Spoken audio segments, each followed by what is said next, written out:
चलिए एक स्टॉक अब वापस रिविजिट करते हैं, एक बार लेकर आइए स्पंदना स्फूर्ति का शेयर वापस।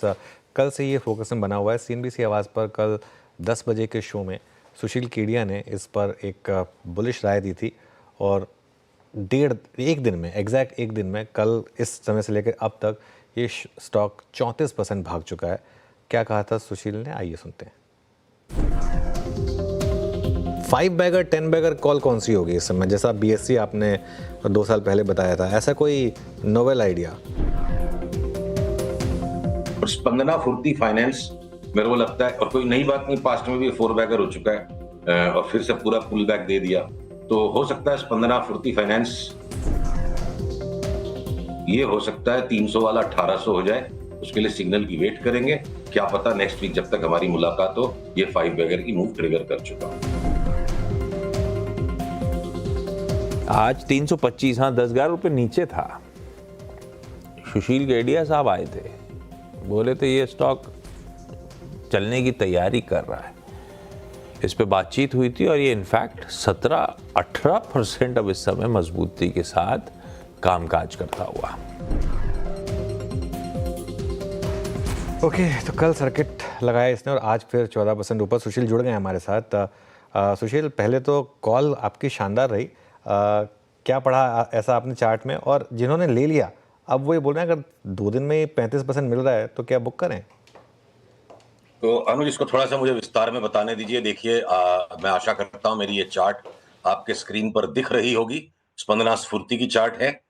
पहली नंबर बात, ये सिर्फ एक ट्रेडिंग बेट है। इवन इफ 5 बैगर का कॉल एक ट्रेडिंग बेट है। मेरे को चार्ट के सहारे एक्सप्लेन करने दीजिए। लिस्टिंग के समय से लेके ये जो पहला फॉल आया और उसके बाद ये सेकंड फॉल, ये एक जो करेक्टिव पैटर्न है, और ये रैली भी जो हुई है सिर्फ एक करेक्टिव पैटर्न है। इसमें कोई 5 वेव नहीं है। ये देखिए, ए बी और सी वेव हुआ। ये A B C wave is not a bull market pattern. ये सिर्फ एक रैली है, जो रैली अधूरी है अभी। इस रैली का ये फॉल जो आ गया, तो ये था ए वेव, ये है बी वेव। अब एक फास्ट एंड फ्यूरियस मैं सी वेव को एक्सपेक्ट कर रहा हूं। 1600, 1700, 1800 जो भी बन जाए, ये एक्सपेक्टेशन है, ये भविष्यवाणी नहीं है, ब्रह्मा जी की बोली हुई बात नहीं है। हम रिस्क ले रहे हैं, पहली नंबर बात। दूसरी नंबर बात, अगर अब हम ट्रेडिंग कर रहे हैं या इन्वेस्टमेंट नहीं कर रहे हैं 5 बैगर में भी, तो ट्रेडिंग का पहला रूल है मुनाफे से दुश्मनी मत करो। तो किस चीज से दुश्मनी करो? घाटे से दुश्मनी करो। एक प्रॉफिट करने के लिए हड़बड़ाना नहीं चाहिए। अब मैं आपको शॉर्टर टर्म चार्ट दिखाऊं, इसकी आवरली चार्ट। तो जो इसका रियल ब्रेकआउट पॉइंट है वो ये वाली ब्लू वाली लाइन है। इस तरह के सीरियस ब्रेकआउट के बाद ये स्टॉक वापस आसानी से पुल बैक दे सकता है। तो अगर ये देखिए, ये वेव 3 हो गई, यहां ये 4 आ जाएगा तो कोई बड़ी बात नहीं है। Can not rule it out. Decisive, क्या मैं डिसाइसिव हो सकता हूं कि भैया अभी मैं यहां टेक प्रॉफिट कर लूंगा तो 360 में मिल ही जाएगा? टाइप 1 टाइप 2 दो तरह के से एरर होंगे, दो में से एक एरर आपको करना ही पड़ेगा। Type 2 error is avoidable. तो मुनाफे से जो दुश्मनी अगर नहीं करनी है, तो बड़े से बड़ा ट्रेडर भी, जिसको कुछ लोग ऑपरेटर कहते हैं, वो पार्ट ऑफ द पोजीशन की टेक प्रॉफिट करता है। इतना बढ़ने के बाद भी स्टॉक अगर साइडवेज भाग रहा है तो आप अपना ट्रेलिंग स्टॉप लॉस रखो। 450 का ट्रेलिंग स्टॉप लॉस है, वो कट गया तो आप आधी पोजीशन काट देना।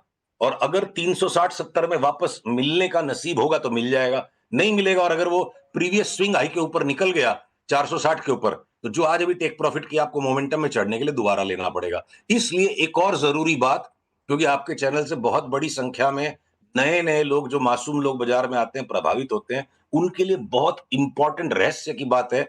जिंदगी में भी और इसीलिए शेयर बाजार में भी बिल्कुल लागू होगा, जो मीठा मीठा काम करेगा उसकी जिंदगी हमेशा नमकीन बनी रहेगी। ये जो मैं प्रॉफिट ले लूं क्या, मैं घुस जाऊं क्या, मैं निकल जाऊंगा क्या, जो छटपटाहट है, ये उनके लिए है जो बड़ा काम कर लेते हैं। और बड़ा काम बहुत मंझे हुए लोग भी नहीं करते हैं। वो ऑलरेडी इतने बड़े बन चुके हैं कि वो जितना भी बड़ा काम कर रहे हैं उनके लिए सौदा मीठा ही है।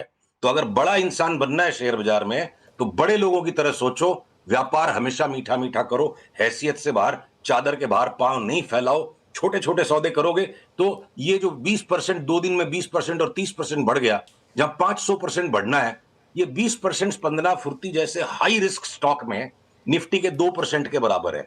500% फोकट में नहीं मिलेगा ना, इसी तरह की वॉलेटिलिटी में मिलेगा। 20-20% बढ़ गया, आपने मुझे दोबारा बुला लिया, अचानक 10% घट जाएगा तो क्या करोगे? तो हाईली रिस्की स्टॉक है, बहुत छोटी सी पोजीशन लेनी है और नियमों के साथ काम कीजिए। किसी की सुनी सुनाई बात पे काम नहीं करना है।